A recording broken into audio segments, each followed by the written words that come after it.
El aniversario es de la Declaración de Derechos Humanos de 1948, increíble declaración, increíble proceso histórico, increíble discusión intelectual, increíble también su recorrido histórico hasta hoy.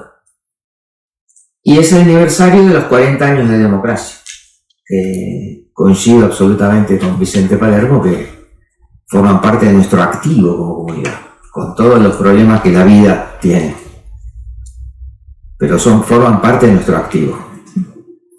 El contrafáctico de no haber habido democracia seríamos un agujero humeante en el mundo, no sé qué seríamos. Por lo tanto, este doble aniversario, por algún lado, inyecta algo que nos falta hoy, que es el optimismo. Pero por otro lado, hay que ser realistas en los análisis siempre. Y más tratando de construir un futuro que sea sostenible.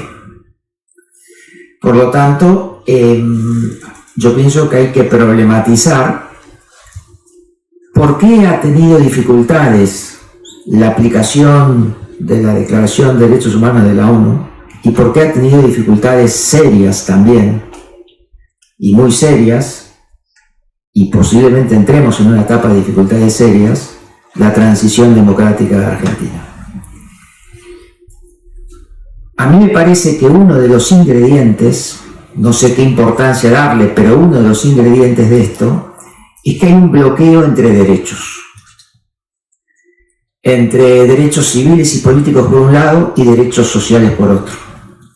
Hay corrientes, partidos, movimientos con el foco central en los derechos sociales, subestimando y minimizando derechos civiles y políticos, y también un montón de partidos, movimientos, actores,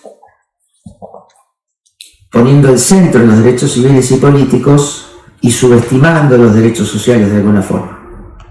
Sin embargo, ni en la Declaración de los Derechos Humanos de la ONU del 48, ni en el discurso de Alfonsín, que curiosamente, no curiosamente, sino casi mágicamente fue el primer día, fue el día de su investidura como presidente. Fue el 10 de diciembre de 1983, donde está esa frase que hoy todavía resuena, 40 años la usó Norma, y todos la teníamos en mente, seguro, cuando pensábamos que íbamos a decir. Fíjense cómo domina, cómo nos da las palabras 40 años antes. Sin embargo, tanto en la Declaración de Derechos Humanos, decía, de la ONU, como en las palabras de Alfonsín, no se han realizado, porque ha habido competencia entre los movimientos que defienden distintos derechos hasta llegar a un autobloqueo. En América Latina yo lo veo bastante claro, el bloqueo. Como aquellos que avanzan derechos sociales tienden a restringir derechos civiles y políticos de la oposición, cómo se producen esas concepciones simplistas de derechos que no aceptan algo que para mí es esencial, que yo creo que en esto nos ayuda mucho el pensamiento de Amartya Sen, el economista indio y filósofo indio, que es la integralidad de los derechos. Y desde una visión cristiana de la sociedad, como tengo yo de la doctrina social de la Iglesia, yo lo tengo, forma parte de la concepción original de la doctrina social de la Iglesia, la visión integral de los derechos. Porque en ningún momento la Declaración de Derechos Humanos dice estos derechos del 1 al 16 son para cumplirse, el 18 se cumple más o menos, y del 22 son programáticos, o son secundarios, o son simplemente decorativos. De la misma forma que ninguna de las constituciones latinoamericanas, cuando enumeran derechos, dicen estos se cumplen si se puede. Tienen todas categorías de derechos, como dice Norberto Bobbio en un libro muy lindo que se llama Tiempo de Derechos. Esa concepción integral es clave, porque en la medida que uno no entiende que los derechos se ejercitan en conjunto y que solamente se pueden discernir e individualizar en nuestro debate académico, en nuestro debate intelectual, en la realidad están promiscuamente unidos. Y una persona que tiene derechos civiles y tiene derechos políticos, pero tiene un nivel de necesidades altísimo, donde no tiene sus derechos sociales en absoluto satisfechos, no tiene posibilidad de ejercer sus derechos civiles y derechos políticos. En cada campaña electoral vemos 50.000 notas sobre cómo son clientelizados los más pobres en las elecciones fácilmente. Sus derechos políticos y civiles son cooptados por sus necesidades. Ya sabemos que cuanto más necesidades, menos libres somos. Por lo tanto, el ejercicio real de los derechos, no el ejercicio abstracto, necesita esa integralidad. A mí me parece que esta secuencialidad de derechos, en los cuales, bueno, primero vamos a cumplir unos y después, en determinado momento histórico, llegan los otros, se ha dado tanto en la izquierda socialista como en la derecha liberal latinoamericana. Y aclaro latinoamericana porque es una derecha muy economicista en general.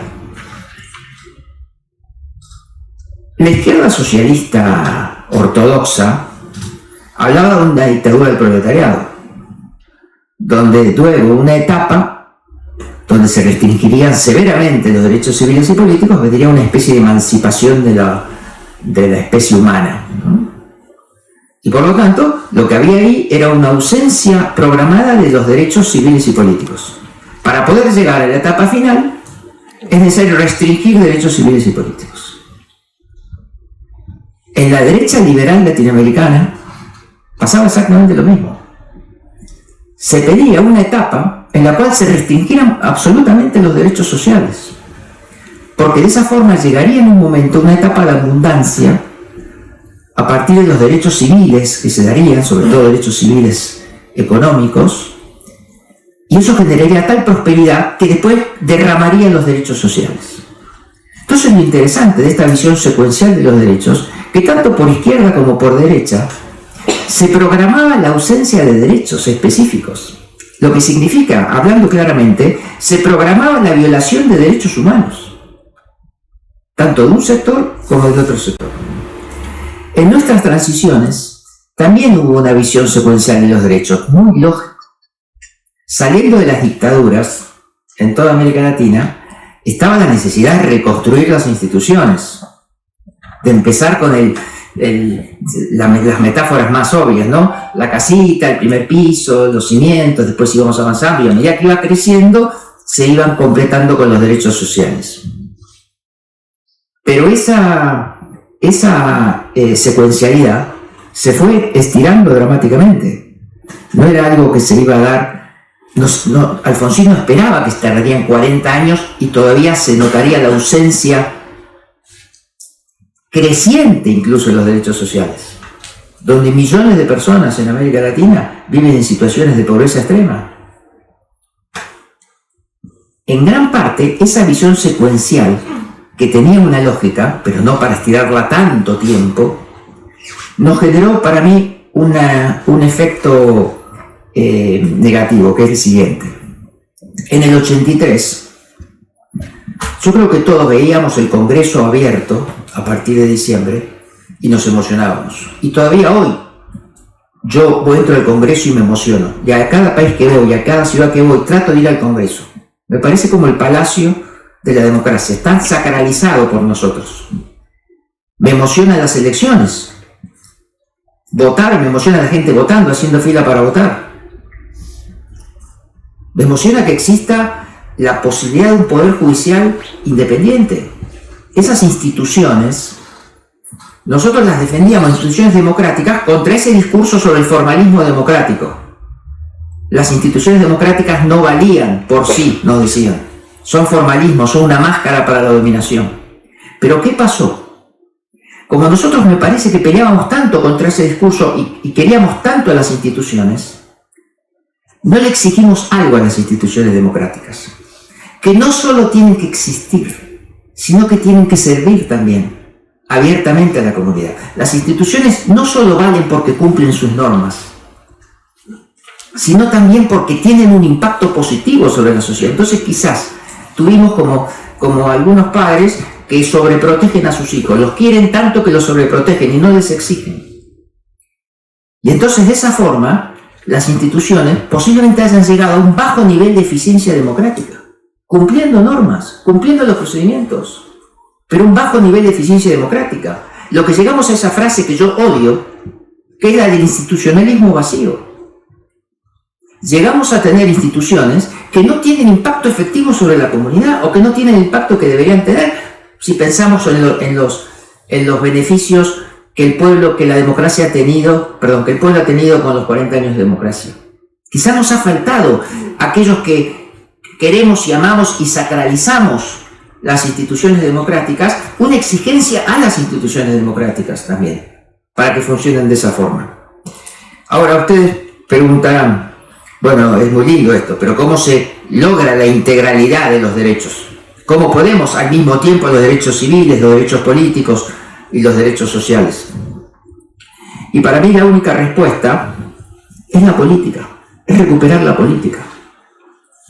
El crecimiento de la antipolítica es finalmente la destrucción de los derechos. La política funciona como una barrera para los derechos. Piensen una cosa, que esto es un comentario muy argentino, discúlpenme el resto, pero no encontré otros ejemplos. Nosotros tenemos ejemplos de la política, construidos por la política, que concilian la integralidad de los derechos. Por ejemplo, el artículo 14 de nuestra Constitución. El artículo 14 de nuestra Constitución tiene en sus dos partes, el 14 y el 14 bis, los derechos civiles relacionados con la economía y los derechos sociales en el mismo artículo. Ha sido una construcción política que después ha sido ratificada en la Constitución del 94. Ese artículo proyecta una sociedad que busca, porque la Constitución es un pacto social, que busca la integralidad de los derechos. Pero a la medida que nosotros destruimos la política, destruimos la fuerza que es capaz de construir esas diagonales que existen entre aquellos actores que están más orientados a los derechos civiles, a los políticos y a los derechos sociales, que están en situaciones contradictorias. Porque los derechos no son propiedad de un partido, porque los derechos son transversales, porque son para todos los ciudadanos. Por lo tanto, tienen que instalarse en el centro del sistema político. A mí me parece, y ya con esto termino, muchas veces escucho a aquellos que promueven más los derechos civiles, la economía, las libertades económicas, hablan del modelo alemán. Y muchas veces también los que promueven los derechos sociales hablan como modelo de Alemania. Entonces yo digo, ya que sponsorea amablemente una fundación alemana, acá hay que invitar a Alemania a las personas correctas, ¿no? Para que encuentren la diagonal allá, ¿no? A que las personas de uno y de otro campo que vayan y miren, ustedes dos se están peleando acá, están bloqueando el país. El avance de soluciones convergentes en el país, sin embargo, los dos tienen el mismo país como modelo, ¿no? Desde ese punto de vista, a mí me parece que es la política es la que tiene que encontrar esas diagonales, que pueden ser difíciles en un primer momento, pero para eso está la política, para encontrar esas diagonales de encuentro, ¿no? Como mencionó Norma la Constitución del 94, ese núcleo de coincidencias básicas, un nuevo núcleo de coincidencias básicas. Y por último, y como soy investigador en temas de comunicación sobre todo, digo, ¿y cómo hemos llegado a este momento donde los derechos sociales están tan ausentes en la democracia argentina? Y en general en la mayoría de los países de América Latina. Y yo digo que aquí, si el proceso de democratización es un proceso de liberación de la palabra, como fue en el 82, en el 83, en el 84, desde el punto de vista político, quizás desde el punto de vista social, todavía estamos a mitad de camino en el proceso de liberación de la palabra. Es decir, la sociedad argentina en su conjunto, en su integralidad, la estructura de voces discursivas que tiene la sociedad todavía tiene un sesgo muy clasista, y aquellos que hablan por los sectores populares, que podría ser la izquierda, podría ser el peronismo, no están hablando efectivamente sobre ellos, a partir de ellos y para ellos, sino que más bien es un uso, ¿no? Un uso medio bonapartista, pero que en realidad los sectores populares no han encontrado su voz, y las otras fuerzas políticas ni siquiera le hablan, ni siquiera la miran a los sectores populares. Por lo tanto, el proceso de democratización de la palabra podría hacer que hubiera más presión, más fuerza para poder finalmente lograr la universalización de los derechos con la incorporación más importante, más prioritaria, más urgente de los derechos sociales. Bueno, muchas gracias.